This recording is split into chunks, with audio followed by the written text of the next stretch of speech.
Vitamin Water Zero Sugar has great taste, zero BS, and, obviously, zero sugar. For those with zero room in their calendar. Zero patience for slow walkers. Those who get 0 hours of sleep on a Saturday night. Have zero filter, zero given, and zero interest in grabbing a plain, boring water. Grab a delicious Vitamin Water Zero Sugar today. Mint is still $15 a month for premium wireless. And if you haven't made the switch yet, here are 15 reasons why you should. 1, it's $15 a month. 2, seriously, it's $15 a month. 3, no big contracts. 4, I use it. 5, my mom uses it. Are you playing me off? That's what's happening, right? Okay, give it a try at mintmobile.com/switch. Upfront payment of $45 for 3-month plan, $15 per month equivalent required. New customer offer first 3 months only. Then full price plan options available. Taxes and fees extra. See mintmobile.com.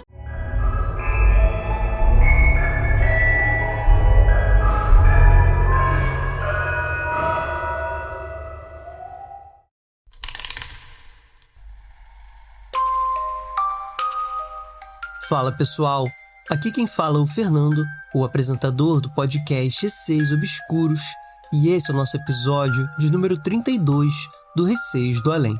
Enviem seus relatos por e-mail receiodoalém@gmail.com e entrem também no meu podcast, o Receios Obscuros. E vamos para o episódio de hoje.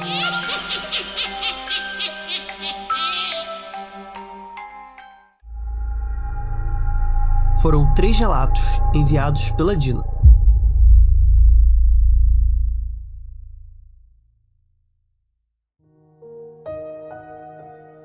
Olá, sou nordestina e fã do Relatos do Além. Desde pequena, sempre fui fascinada pelo sobrenatural. Não sei bem quando isso começou, mas lembro que, desde muito cedo, prestava atenção às histórias contadas pelos meus parentes mais velhos. Algumas me divertiam, outras me assustavam. E eu mesma tive experiências sobrenaturais quando criança. Mas incomodada, pedi para Deus que tirasse essa sensibilidade. E ele atendeu. Entre as histórias que mais me marcaram, uma sempre me fez arrepiar, a do ladrão dos porcos. No bairro onde a minha avó morava, havia um homem chamado Pacácio. Ele era conhecido por um talento incomum. Roubava porcos com uma reza. Sim, ele apenas murmurava algumas palavras, e os animais o seguiam como se estivessem hipnotizados. O bairro ficava próximo a um extenso manguezal. A maioria dos moradores vivia da pesca e da caça de caranguejos e ciris, e Pacácio não era diferente. Ele gostava de caçar caranguejos, mas certo dia viu algo que despertou ainda mais o seu interesse. Lá, entre a lama e as raízes retorcidas do mangue, um porco enorme se alimentava de caranguejos. Pacácio, fascinado pelo tamanho do animal, decidiu que o queria para si. Sem hesitar, fez a reza, e como esperado, o porco seguiu sem resistência até a sua casa. Satisfeito com sua conquista, Pacácio prendeu o porco e foi descansar. Horas depois, ao voltar para abatê-lo, foi tomado pelo horror. No lugar do porco havia um homem, um desconhecido, preso, assustado. O homem, em desespero, pediu pelo amor de Deus que Pacácio o soltasse. Mas o ladrão, tomado pela raiva e pela confusão, pensou em matá-lo. Sua mente brigava entre o medo e o instinto criminoso. No fim, não teve coragem. Soltou o homem e o viu desaparecer na noite. O que poderia ter sido um aviso não serviu de lição. Mesmo depois desse ocorrido, Pacácio continuou com seus roubos. Mas os moradores, já cansados de suas ações, decidiram acabar com isso. Planejaram uma armadilha usando fios eletrificados e o colocaram estrategicamente no caminho do ladrão.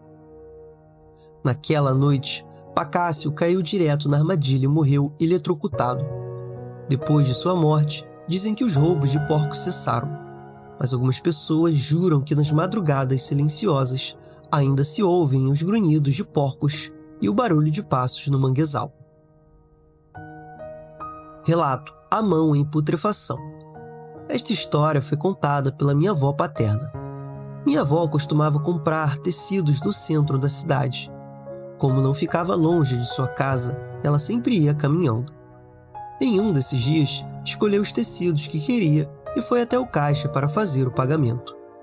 No momento em que ergueu a mão para entregar o dinheiro, algo aterrorizante aconteceu. Uma mão em putrefação surgiu diante dela, como se fosse pegar o dinheiro de sua mão.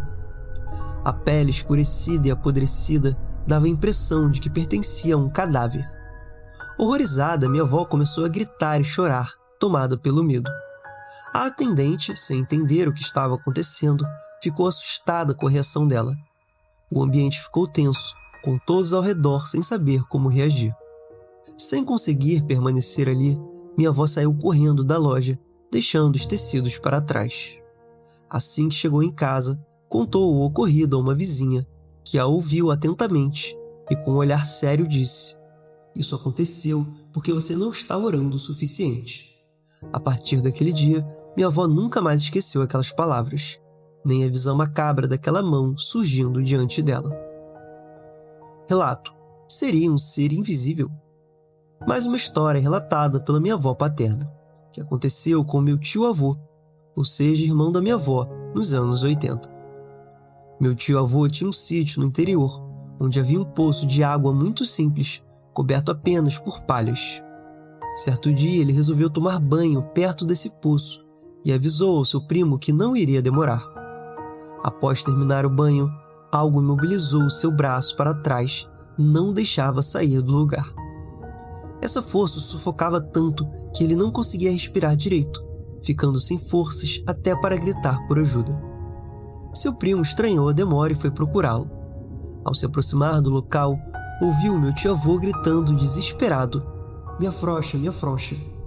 Era como se algo invisível o estivesse apertando. O primo, assustado, teve medo de ir sozinho e chamou alguns colegas para ajudar. Quando todos chegaram ao poço, encontraram meu tio-avô extremamente fraco, sem forças para andar. Ele dizia que não conseguia ver quem ou o que o apertava. Obrigado, queridos. Espero ter contribuído para o trabalho de vocês. Sou uma grande fã. Abraços.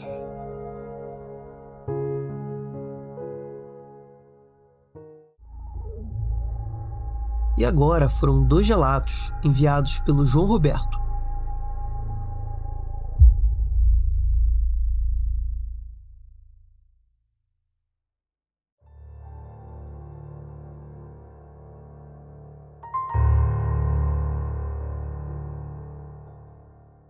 Sou o João Roberto de novo.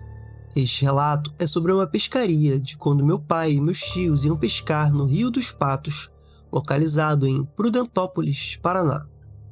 Eles costumavam ir e passar as noites acampando à beira do rio, ficando lá até 4 dias seguidos. Meu pai dizia que, em certa parte do rio, havia uma pequena ilha no meio, conhecido como Ilha da Porca. Quem decidisse dormir lá teria que lidar, durante a madrugada, com o barulho de uma porca branca muito grande, que passava a noite toda juntando palha para fazer ninho.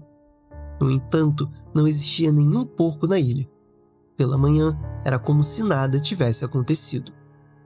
Também havia um poço que eles apelidaram de Poço do Padre, porque diziam que, às vezes, um padre aparecia do outro lado da margem e atravessava o rio caminhando sobre a água, mas ninguém ficava para ver se ele chegava até o outro lado.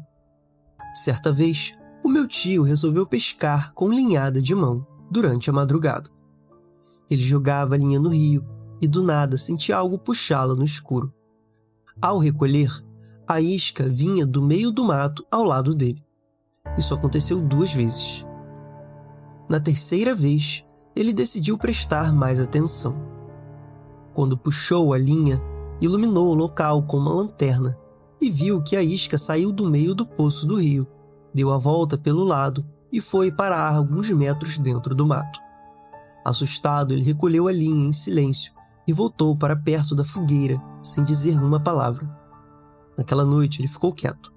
Só no dia seguinte, quando já estavam indo embora, ele contou aos companheiros de pesca o que tinha acontecido.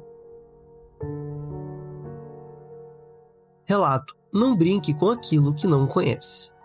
Venho desta vez contar um dos relatos do meu pai.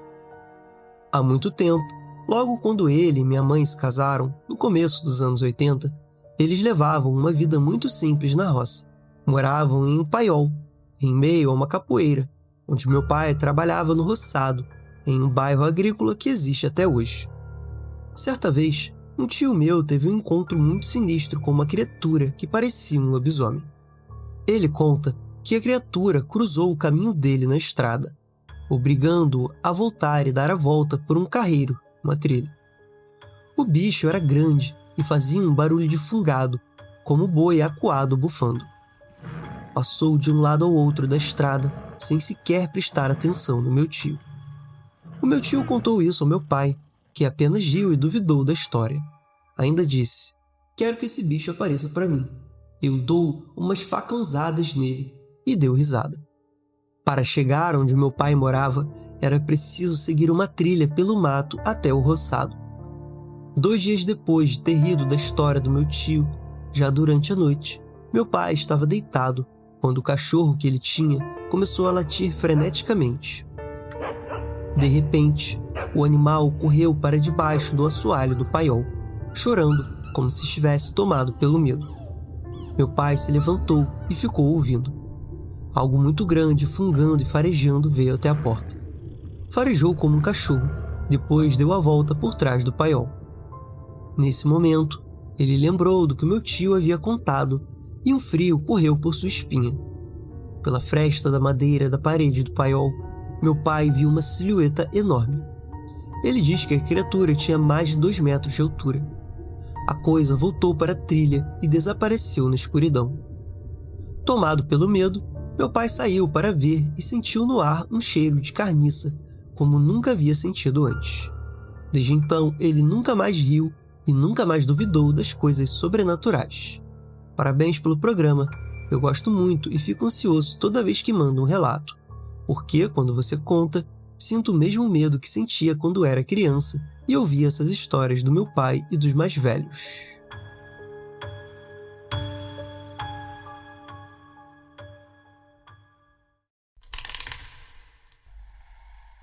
Gente, esse foi o episódio de hoje.